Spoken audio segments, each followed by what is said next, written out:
Hello everyone.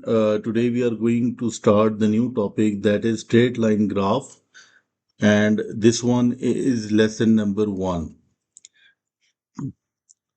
Now let's see. Now you can see the content we have here. अब इसमें हम सबसे पहले ये सारी चीजें कवर अप करेंगे. Equation of straight line, then know and use the condition for two lines to be a parallel और परपेंडिकुलर. अच्छा, इसमें स्टार्ट में बहुत सारी चीजें वो आप ऑलरेडी आपको पता भी हैं, और हम थोड़ा सा क्विकली जाते हैं कि स्ट्रेट लाइन की इक्वेशन क्या होती है. इसकी आपके पास दो फॉर्म्स होती हैं. ठीक है, लेट सपोज आपको कोई भी दो पॉइंट्स गिवन हो. लेट सपोज आपको ये दो पॉइंट्स आपको गिवन है. ठीक है, -2 and 5, एंड बी आपके पास क्या है, 4 and -7. अब एक बात याद रखो कि इक्वेशन ऑफ लाइन आपको याद है कि क्या थी. इक्वेशन ऑफ लाइन, ठीक है, जो स्टैंडर्ड इक्वेशन ऑफ लाइन है वो क्या है, वो है आपके पास, स्टैंडर्ड इक्वेशन ऑफ लाइन है आपके पास y is equals to mx plus p. और एक और फॉर्म भी है आपके पास, वो है y minus y1 is equals to m into x minus x1. अब ये जो फॉर्म है ये भी हमें इक्वेशन ऑफ लाइन ही देती है. फॉर एग्जाम्पल, सबसे पहले अगर मैं आपसे पूछूं कि ये जो ऊपर दो पॉइंट्स हैं ए बी, इनका ग्रेडियंट क्या होगा, तो -7 -5 डिवाइडेड बाय 4 -2. तो ग्रेडियंट क्या आ रहा है, -12 डिवाइडेड बाय 6. तो इसका मतलब ये है -2 ग्रेडियंट आ रहा है. ठीक है, और फिर आप, अब इसमें आप दोनों तरह से कर सकते हो. आप डायरेक्टली चाहो तो ग्रेडियंट इस इक्वेशन में पुट कर दो, और कोई भी पॉइंट पुट करो और सी फाइंड कर लो. ठीक है, ये आपको ऑलरेडी पता है, ऐसे ही है. दूसरा वे ये है कि आप डायरेक्टली इससे करो, तो y-5, मैं इस पॉइंट को पुट कर रहा हूँ, ए को पुट कर रहा हूँ, y-5 is equals to -2 into x -2. तो ये क्या होगा, y-5 is equals to -2 into x plus 2. फिर सिंप्लीफाई करें तो y is equals to -2x -4 plus 5. तो इक्वेशन ऑफ लाइन आपके पास आ गई, y is equals to -2x plus 1. ठीक है, कोई डाउट है तो बताओ. ओके, अब सेकंड पार्ट देखो, find the coordinates of the point where line L crosses the x axis. तो जब भी आप इस तरह का क्वेश्चन रीड करें तो सबसे पहले आपने क्या करना है, कीवर्ड को देखना है. ठीक है, कीवर्ड क्या है आपके पास, x एक्सिस पे y इज इक्वल्स टू 0. तो आप सिंपली y की वैल्यू को 0 पुट कर दे, आपके पास x कोऑर्डिनेट, और फिर आपके पास x कोऑर्डिनेट भी आ जाएगा. ठीक है, तो ये हमारे पास फर्स्ट कंटेंट में यही था. अब अगर हम क्विकली इसको सिंप्लीफाई करके देखें कि इसमें हमारे पास क्या कौन कौन सी इक्वेशंस होती हैं इक्वेशन लाइन के अंदर. जो हमारा ये फर्स्ट पॉइंट था ना कि इक्वेशन ऑफ स्ट्रेट लाइन, उसके लिए अगर मैं इसको समराइज करूं तो इसके लिए आपके पास ये तीन फॉर्म्स होती हैं. पहला आपको पता होना चाहिए कि ग्रेडियंट का फॉर्मूला क्या है, वो आप बचपन से पढ़ते आ रहे हैं, y2 minus y1 divided by x2 minus x1. फिर ये जो फॉर्म है इसको हम y इंटरसेप्ट फॉर्म भी कहते हैं. ठीक है, या ग्रेडियंट इंटरसेप्ट फॉर्म भी कहते हैं. सेकंड है आपके पास पॉइंट ग्रेडियंट फॉर्म, वो हमारे पास ये है, इसको हम पॉइंट स्लोप फॉर्म भी कहते हैं. और थर्ड अच्छा, ये जो फॉर्म है इसको हम कहते हैं जनरल फॉर्म. जनरल फॉर्म में कुछ भी नहीं है, आप सिर्फ इक्वेशन की दूसरी तरफ लेफ्ट साइड राइट साइड पे 0 को ले जाते हो बस. ठीक हो गया. अच्छा, अब हम सेकंड पॉइंट को देखते हैं. Knowing and use the condition of two parallel lines. Use तो अभी इंशाल्लाह हम क्वेश्चंस में करेंगे, लेकिन two lines to be parallel and perpendicular. अब आप मुझे ये बताओ कि दो लाइंस पैरेलल कब होती हैं और परपेंडिकुलर कब होती हैं?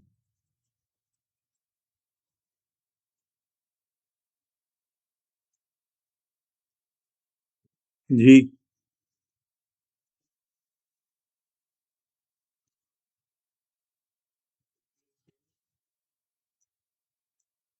Parallel, exactly. तो दो लाइंस आपके पास पैरेलल कब होती हैं? जब आपके पास उनका ग्रेडियंट सेम हो। तो basically m1 is equals to m2। तो हम कहते हैं दोनों लाइंस क्या हैं? पैरेलल लाइंस हैं। और सेकंड क्या था? Perpendicular lines. तो दो लाइंस परपेंडिकुलर कब होती हैं?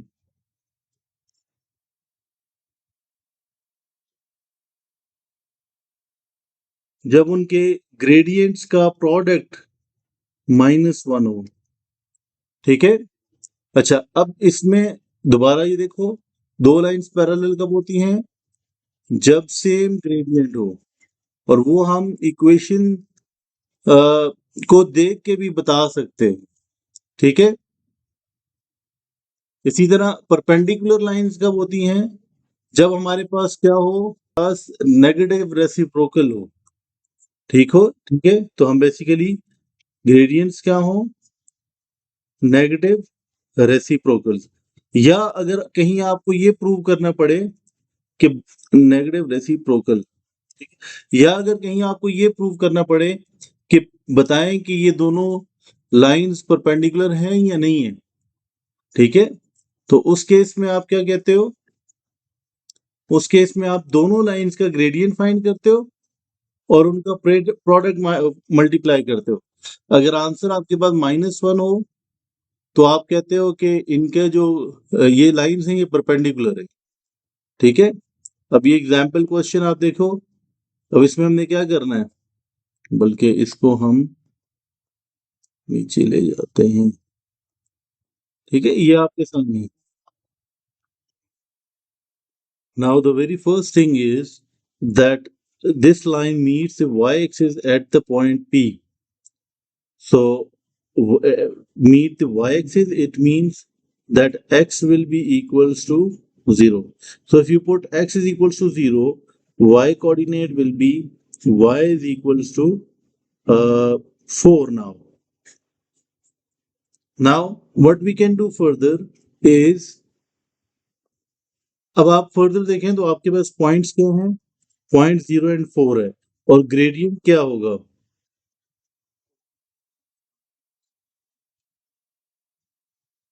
फर्स्ट का देखें तो ग्रेडियंट क्या है?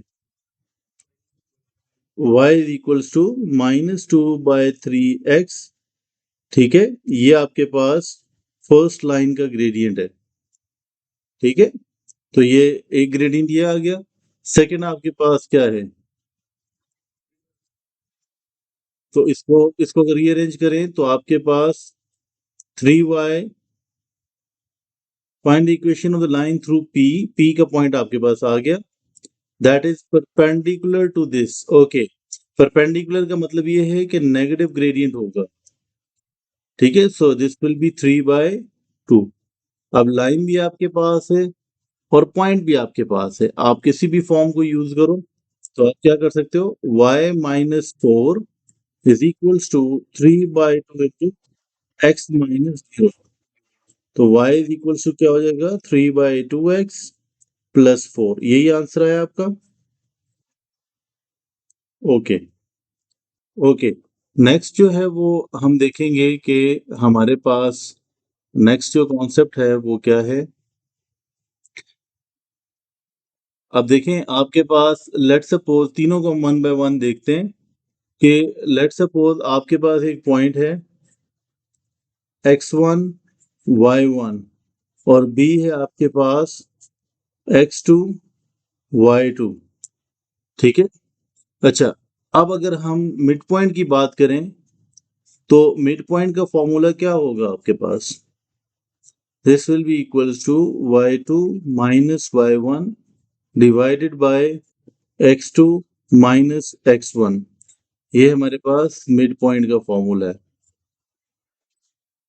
ठीक है। और अगर हम देखें तो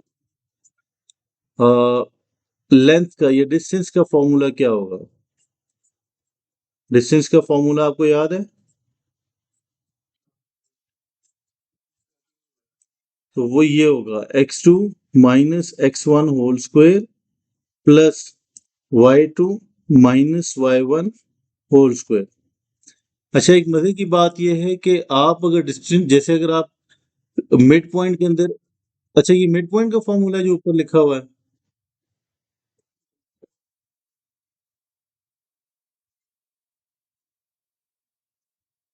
लगता नहीं की बात नहीं है, ये जो फॉर्मूला है ये तो ग्रेडियंट का फॉर्मूला है ना। तो आपको ये पॉइंट आउट करना चाहिए था कि सर ये फॉर्मूला तो ग्रेडियंट का है। मिड पॉइंट का फॉर्मूला क्या है? वो simply x1 plus x2 whole divided by 2 and y1 plus y2 whole divided by 2। थोड़ा सा अटेंटिव होके बैठे, ठीक है। अब वो y2 माइनस y1 वाला तो ग्रेडियंट का फॉर्मूला है, उसके बाद मैंने मिड पॉइंट भी लिखा है, उसके बाद डिस्टेंस भी लिखा है, लेकिन आपकी तरफ से ये पॉइंट आउट नहीं हुआ कि ये फॉर्मूला ग्रेडियंट का है, ठीक है। ओके। अब मैं एक मजे की बात ये कह रहा था कि आप ग्रेडियंट के अंदर अगर आप y2 और y1 की पोजीशन चेंज करो तो आपका आंसर गलत होगा, ठीक है। लेकिन अगर आप इसके अंदर, ठीक है, इसके अंदर अगर आप चेंज करोगे,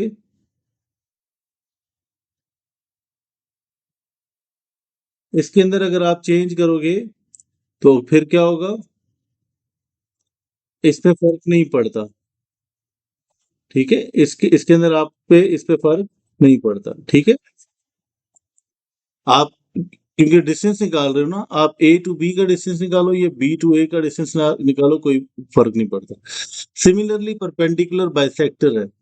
परपेंडिकुलर बाइसेक्टर का मतलब ये हुआ, लास्ट वन, परपेंडिकुलर बाइसेक्टर का क्या मतलब होगा कि आपके ग्रेडियंट्स क्या होंगे?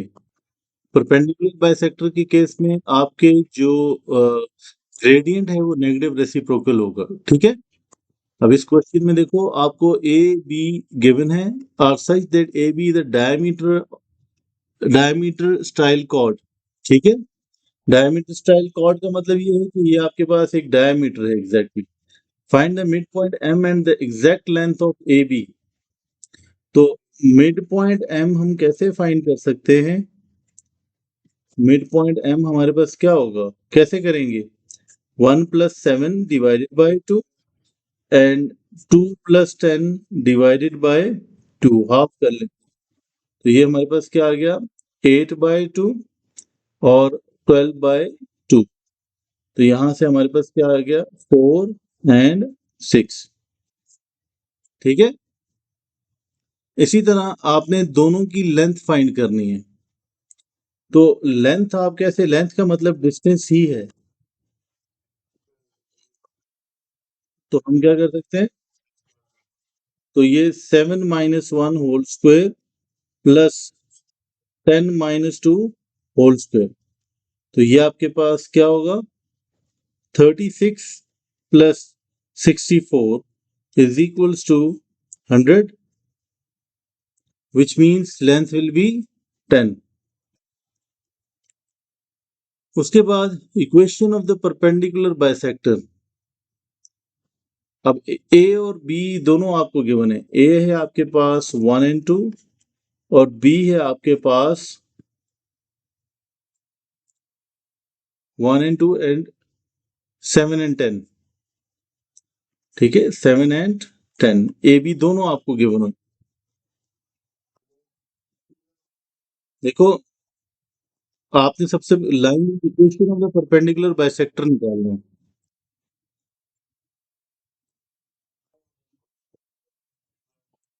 ठीक है। तो basically equation of the perpendicular bisector A B, तो ए बी का ग्रेडियंट निकालो तो क्या होगा? अच्छा, वैसे मैं अगर इसकी इसकी एक सिचुएशन बनाने की कोशिश करूं तो लेट्स सपोज ये अगर एक लाइन ए बी है तो परपेंडिकुलर बाइसेक्टर जो होता है वो मिड पॉइंट से इसको, हाँ, तो हमें क्या करना है, let's suppose A B line का ग्रेडियंट निकालना है। तो ए बी का ग्रेडियंट क्या आ रहा है, 4/3, हमने ऊपर भी शायद निकाला हो। तो ये आपके पास आ रहा है 8/3 नहीं आ रहा, नहीं नहीं, 7 - 1 8/6, विच मीन्स 4/3। तो परपेंडिकुलर लाइन का ग्रेडियंट क्या होगा, -3/4, और उसके बाद मिड पॉइंट क्या था हमारे पास, 4 और 6। तो अब हम क्या कर सकते हैं, y - 6 is equals to -3/4 into x - 4। अच्छा, ये फॉर्म मैं इसलिए भी यूज कर रहा हूँ बार बार, ताकि अभी आगे जाके हमें ये बड़ा हेल्प करने वाली है। प्लस, तो ये क्या होगा, -3/4 इंटू 4, तो ये -3 +3 हो जाएगा, +6। तो फाइनल आंसर आपका ये आ रहा है -3/6 x +9।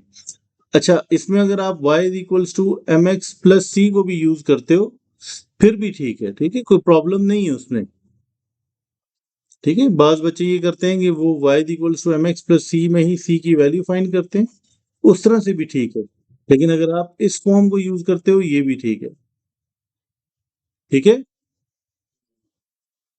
अब देखें ये अभी तक हमने कहाँ तक कवर कर लिया, फर्स्ट पॉइंट भी, उसके बाद 7.3 क्या था, 7.3 था, ये पुरानी चीजें थी इसलिए मैं ज्यादा इस पे, solving problems involving mid point, length of a line, include in finding the using equation of perpendicular bisector.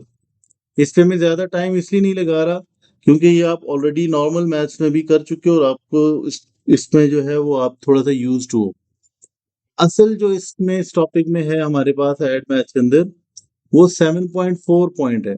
ठीक है, अब वो ये है कि ट्रांसफॉर्म गिविंग रिलेशन, बल्कि इसको मैं नीचे कॉपी करता हूँ और हम 7.4 पॉइंट जो है उस पर अब आते हैं डायरेक्टली। इससे पहले वाले सारे पॉइंट्स से आप फेमिलियर थे। सबसे पहली चीज तो हम जो स्टार्ट लेते हैं वो ये है कि अगर मैं आपसे पूछूं कि equation of line, straight line की इक्वेशन क्या है, एक गोल्डन रूल देखते हैं, उससे आपको थोड़ा सा क्लैरिटी मिलेगी और आप जो को ऑलरेडी जो चीज पता है उसके साथ हम उसको लिंक कर सकेंगे। ठीक है, वो ये है आपके पास कि अगर हम इक्वेशन ऑफ लाइन को देखें तो इक्वेशन ऑफ लाइन हमारे पास क्या होती है, y equals to mx plus c, मतलब something is equals to m multiply by something x plus c। ऐसे ही अब बेसिकली मैं y और x को की जगह कोई क्वांटिटी लिख रहा हूँ। अब ये जो समथिंग है इसकी जगह कुछ भी हो सकता है, ये जो समथिंग आपको नजर आ रहा है इसकी जगह अब आपके पास log ऑफ x भी, log of let's suppose x भी हो सकता है, log natural log of x भी हो सकता है, वाई स्क्वेयर भी हो सकता है, x/y भी हो सकता है, कोई भी क्वांटिटी हो सकती है। ठीक है, अब इसमें हमारे पास डिफरेंट केसेस हैं, समथिंग के अंदर कुछ भी हो सकता है। अब इसमें डिफरेंट केसेस हैं, फर्स्ट केस देखते हैं जरा। अगर आपके पास इक्वेशन इस फॉर्म में हो, y is equals to ax⁻n, ठीक है, तो इसको हम क्या कहते हैं, इसे हम कहते हैं पावर लॉ। अगर आपको याद हो कुछ ग्राफ्स हमने लॉग ऑफ y कोऑर्डिनेट पे लॉग ऑफ x लिखा होता था, ये लॉग ऑफ y लिखा होता था, याद है। तो अब इस तरह की क्वेश्चन को हम सॉल्व कैसे करेंगे, इस अगर आपके पास फॉर्म इस तरह से हो तो हम क्या यूज करेंगे, take log on both sides. ठीक है, अब आपको पता है ना कि फर्स्ट केस को अगर मैं देखूं, अगर इसमें दोनों तरफ आप लॉग लोगे तो क्या होगा, लॉग के रूल्स ऑलरेडी हमने पढ़े हुए हैं। तो ये हो जाएगा log of y is equals to log of a x⁻n, ऐसे ही है। तो ये हो जाएगा log of y is equals to log of A plus log of x power N. ठीक है, तो log of A plus N log of x. ठीक हो गया। ओके, अब हम आते हैं अ, अब देखें ये आपके पास फॉर्म ये बन गई, तो इसका मतलब ये है कि जब आपके पास इस तरह से हो y a x power n, तो इसको हमने क्या करना है, plot log of y against log of x। तो ग्रेडियंट इसमें क्या होगा, ग्रेडियंट इसमें आपके पास n से जो भी नंबर यहाँ पे होगा वो ग्रेडियंट होगा। ठीक है, और y इंटरसेप्ट क्या होगा, log ऑफ a, क्योंकि आप इसको कंपेयर कर सकते हो। ठीक हो गया। इसी तरह अगर आपके पास इस तरह से हो y is equals to A B power x, तो इसको भी हम सिंप्लीफाई करके log of y is equals to log of a plus, इसमें भी हम take log on both sides करेंगे, और इसको अगर हम एक्सपेंड करें तो ये होगा। अब मुझे इस फॉर्म के अंदर, ये जो लास्ट फॉर्म है मैं हाईलाइट कर रहा हूँ, इसके अंदर आप मुझे बता सकते हो कि ग्रेडियंट क्या है।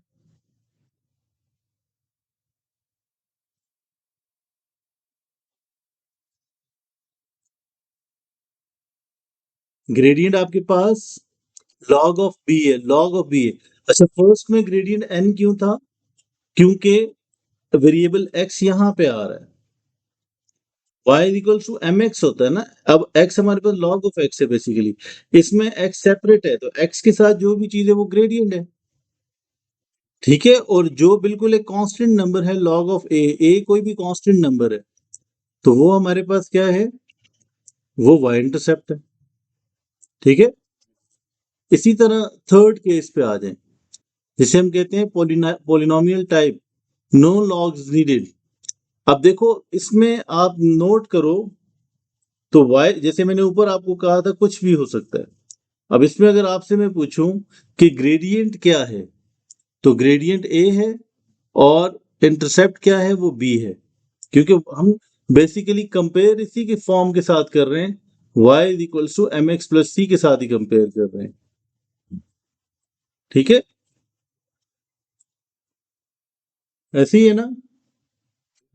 हाँ, अब इसमें देखो उसमें भी हम क्या करते हैं, x और y का ग्राफ स्केच करते हैं। अगर हमने ग्राफ स्केच करना हो, x की वैल्यूज इनपुट करते हैं, y की वैल्यूज आती जाती है। ठीक है, सेकंड में भी देखो क्या है, सेकंड में भी e पावर 2y का ग्राफ अगेंस्ट एक्स स्क्वायर हम ड्रॉ करते हैं, और लास्ट में देखो क्या है, y क्यूब और नेचुरल लॉग एक साथ आ गए।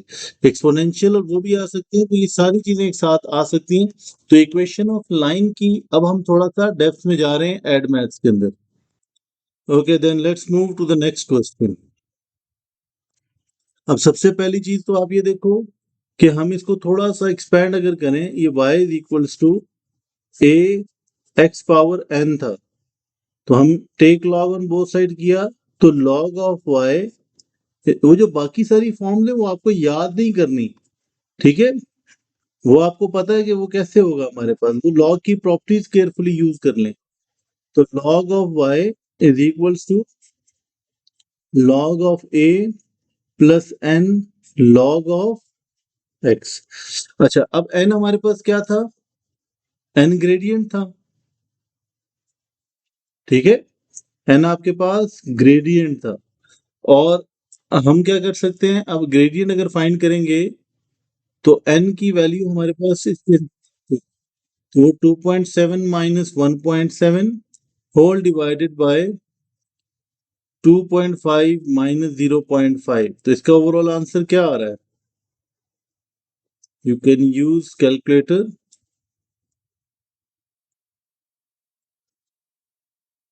2 fraction 2.7 minus 1.7 as it is type कर दें, 2.5 माइनस 0.5, तो ये आ रहा है 1/2।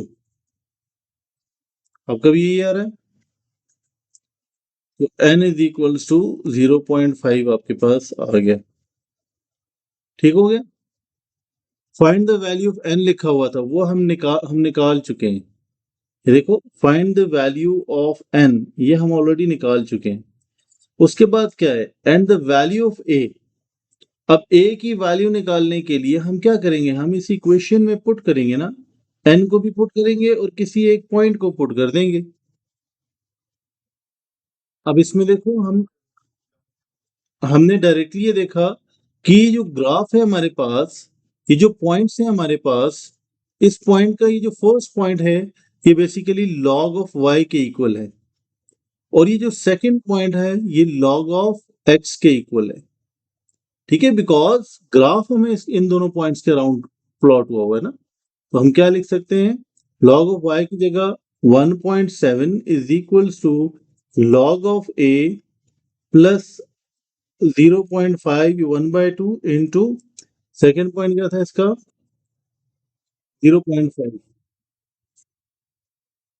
और इसको हम रीअरेंज करें तो log of a is equals to 1.7 minus 0.5 into 0.5 क्या होगा, 0.25, 0.25। तो हम इसको कैसे कर सकते हैं, हम इसको ये लिख सकते हैं ना कि अब ये log की बेस क्या है, 10, 10 powers 1.7 minus 0.25 is equals to a। तो अब a का आंसर क्या आएगा आपके पास,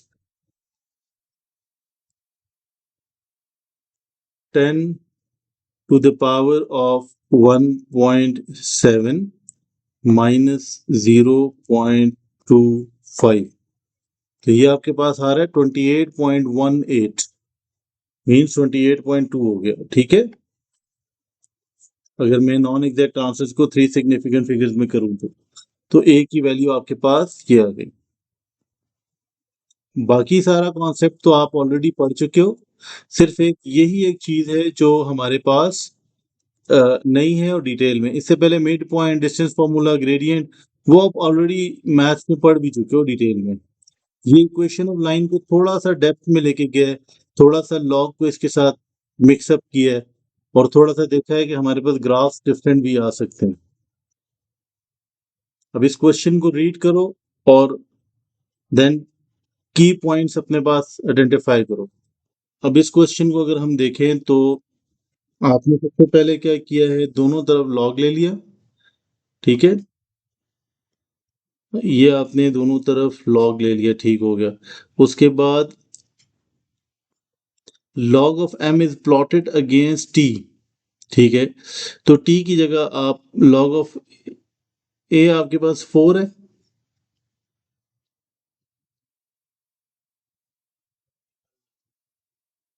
बिल्कुल ठीक है। उसके बाद ये भी ठीक है। फाइनल आंसर है आपका 5.02 डेज, बिल्कुल ठीक है। ठीक है, ये आंसर ठीक है। अच्छा, अब आपको प्रोसेस तो समझ आ गया। Find the value of t, ये भी ठीक है। A, find the value of A and B, capital A and B की वैल्यूज भी ठीक है, बिल्कुल ठीक है। ओके, नेक्स्ट जो है वो आपको, ये मैं कुछ प्रैक्टिस क्वेश्चंस शेयर कर रहा हूँ। प्रैक्टिस क्वेश्चन है ये, सिर्फ 4 क्वेश्चन हैं, आपने इनको अटेम्प्ट करना है। ठीक है, क्वेश्चन नंबर 1 2 और नीचे 4 3 4। Okay, now you have to attempt these 4 questions and then do share your working in the comment section, or do share your answers in the comment section. And if you have any question, you can ask it in the comment section, or you can see the WhatsApp number in the description. You can just click the link in the description and you can directly join me on the WhatsApp. Take care. Thank you. Allah Hafiz.